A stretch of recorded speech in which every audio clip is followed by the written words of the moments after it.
സ്വന്തം മകളെയും ഭാര്യയെയും അതിക്രൂരമായി വെട്ടിക്കൊലപ്പെടുത്തിയിരിക്കുകയാണ് ഗാസിയാബാദിൽ ഒരു യുവാവ്. കുടുംബ തർക്കമായിരുന്നു കൊലപാതകത്തിന് പിന്നിലെ കാരണം. രക്ഷിക്കാനായി എത്തിയ ഇളയ മകളെയും ഇതിനിടെ ഈ പ്രതി കൊല്ലാൻ ശ്രമിച്ചു. തലനാരിഴയ്ക്കാണ് ആ കുട്ടി രക്ഷപ്പെട്ടത്.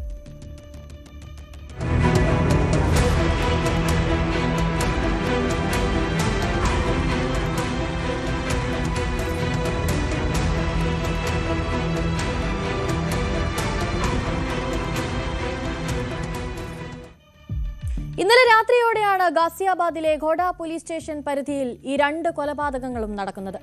ലോക്പ്രിയ വിഹാറിൽ താമസിക്കുന്ന രാജ അൻസാരിയാണ് ഭാര്യയെയും മകളെയും കൊലപ്പെടുത്തിയത്. ഭാര്യയ്ക്കൊപ്പം വെറും 15 വയസ്സ് മാത്രം പ്രായമുള്ള മകളെയാണ് അയാൾ കൊലപ്പെടുത്താൻ ശ്രമിച്ചത്. പോലീസ് പറയുന്നതനുസരിച്ച് ഇന്നലെ രാത്രി 12:15 കൊലപാതകത്തെപ്പറ്റി ഘോഡ പോലീസിന് വിവരം ലഭിക്കുന്നത്. വിവരം ലഭിച്ച ഉടനെ പോലീസ് സംഘം സ്ഥലത്തെത്തുകയായിരുന്നു. വീടിന്റെ 4ാം നിലയിലെ ഒരു മുറിയിൽ രക്തത്തിൽ കുളിച്ചു കിടക്കുന്ന നിലയിലാണ് പോലീസ് യുവതിയുടെയും മകളുടെയും മൃതദേഹം കണ്ടെത്തുന്നത്. മുറിയിലുടനീളം രക്തം ചിതറിക്കിടക്കുകയായിരുന്നു പോലീസ് അവിടെ എത്തിയപ്പോൾ. പ്രതി മൂർച്ചയുള്ള കത്തി ഉപയോഗിച്ച് ഇരുവരെയും കുത്തി കൊലപ്പെടുത്തുകയാണ് ഉണ്ടായത്. ബിബി തപസ് എന്ന യുവതിയും അവരുടെ 15 വയസ്സുള്ള മകൾ സന തപസുമാണ് കൊല്ലപ്പെട്ടത്. ആക്രമണത്തിൽ നിന്ന് ഇരുവരെയും രക്ഷിക്കാനെത്തിയ 14 വയസ്സുകാരി റൂബിക്കും നിസ്സാര പരിക്കുകളുണ്ട്. നിസ്സാരമായി പരിക്കേറ്റത് കൊണ്ട് തന്നെ ആ പെൺകുട്ടി സംഭവസ്ഥലത്ത് നിന്ന് ഓടി രക്ഷപ്പെടുകയായിരുന്നു. അതുകൊണ്ട് മാത്രം ആ കുട്ടി രക്ഷപ്പെട്ടു. ഈ പെൺകുട്ടി ഇപ്പോൾ ആശുപത്രിയിൽ ചികിത്സയിൽ തുടരുകയാണ്. അപകടനില തരണം ചെയ്തു എന്നാണ് പോലീസ് പുറത്തുവിടുന്ന വിവരം. लोकप्रिय विहार की गली नंबर 3 में रहने वाले राजा अंसारी ने अपनी पत्नी और बेटी की हत्या कर दी है।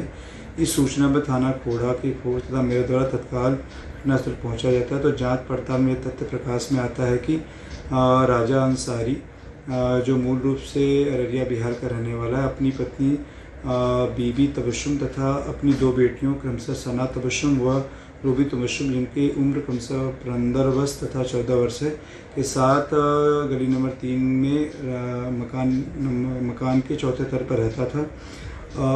आज उसके द्वारा अपनी पत्नी बीबी तबस्सुम तथा पत्नी सना तबस्सुम की हत्या कर दी गई तथा दूसरी बेटी रूबी तबस्सुम को घायल कर दिया गया है। घायल बेटी को तत्काल उपचार हेतु MG हॉस्पिटल भेजा गया, जहां खतरे से बाहर है। ഈ പ്രതി ആദ്യം ആക്രമിച്ചത് ഭാര്യയാണെന്നാണ് പോലീസ് പുറത്തുവിടുന്ന വിവരം. 2 പെൺമക്കളും അമ്മയെ രക്ഷിക്കാനായി ഇടപെട്ടതോടെയാണ് അവരും ആക്രമണത്തിന് ഇരയാകുന്നത്. പ്രതിയായ രാജ അൻസാരി ബീഹാറിലെ അരായിയിൽ നിന്നും ഗാസിയാബാദിലെത്തിയ ആളാണ്. ഡൽഹിയിലെ ഗാസിപൂരിലെ മത്സ്യ മാർക്കറ്റിൽ ബുക്ക് കീപ്പറായി ജോലി ചെയ്ത് വരികയായിരുന്നു ഇയാൾ. ഇപ്പോൾ ഈ സംഭവത്തെ തുടർന്ന് പ്രതിയെ വീട്ടിൽ വെച്ച് തന്നെ പോലീസ് കസ്റ്റഡിയിലെടുത്തിട്ടുണ്ട്. എന്തായിരുന്നു കുടുംബ തർക്കത്തിന് പിന്നിലെ കാരണമെന്ന് ഇപ്പോഴും വ്യക്തമല്ല. तो इसमें चीख पुकार की आवाज़ आ रही थी। उसके बाद में फिर यहाँ से नीचे से लोग गए, इन्होंने देखा जाके तो वो माँ को और बेटी को मतलब एक को मार चुका था, दूसरे को वार कर रहा था उस पर। लोगों ने देखा, फिर उसको डांटा, वो नहीं रुका। ഇനി പ്രതിയെ വിശദമായി ചോദ്യം ചെയ്യുന്നതിലൂടെ മാത്രമേ പോലീസിന് ഈ കൊലപാതകത്തിന് പിന്നിലെ കാരണത്തിൽ ഒരു കൃത്യമായ നിഗമനത്തിലെത്താൻ സാധിക്കൂ. നിലവിൽ സംഭവസ്ഥലത്ത് നിന്ന് കൂടുതൽ വിവരങ്ങൾ ശേഖരിച്ച അന്വേഷണ സംഘം അയൽക്കാരെ അടക്കം ചോദ്യം ചെയ്തു വരികയാണ്. കുടുംബത്തിൽ ഇതിനു മുൻപും ഇത്തരത്തിൽ തർക്കങ്ങൾ നടന്നിട്ടുണ്ടോ എന്നതും ഈ യുവതി ഇങ്ങനെ നിരന്തരമായി മർദ്ദനങ്ങൾക്ക് ഇരയായിട്ടുണ്ടോ എന്നതും ഒക്കെ പോലീസ് ഇപ്പോൾ അന്വേഷിക്കുന്നുണ്ട്. അതുപോലെ തന്നെ കുട്ടികളെയും ഇയാൾ മർദ്ദിക്കാറുണ്ടായിരുന്നു എന്നതും അന്വേഷിച്ചു വരികയാണ്. ऊपर जो इधर बिल्डिंग में ऊपर से चिपक किधर से आ रही है, जो हमारे पड़ोसी बेचारे बाकी पुलिस को बुलाने गए, बाद में पीसीआर गाड़ी को बुला के लाए, तो ऊपर छत पे गए तो हमारे घर मर्डर पड़े थे. ഈ ആശുപത്രിയിലുള്ള ഇളയ മകളിൽ നിന്ന് ലഭിക്കുന്ന വിവരങ്ങളും കേസന്വേഷണത്തിൽ അതിനിർണായകമാകും. എന്തായിരുന്നു ഈ ആക്രമണത്തിന് പിന്നിലെ കാരണമെന്നതടക്കമുള്ള വിവരങ്ങൾ ഈ കുട്ടിയിൽ നിന്ന് ലഭിക്കുമെന്നുള്ള പ്രതീക്ഷയിലാണ് ഇപ്പോൾ അന്വേഷണ സംഘമുള്ളത്.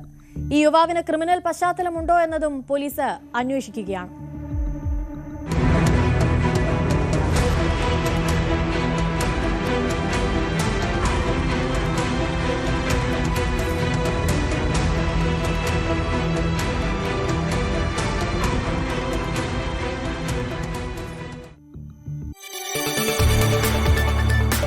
കൂടുതൽ വാർത്തകൾക്ക് News 18 Keralam YouTube channel subscribe ചെയ്യുക.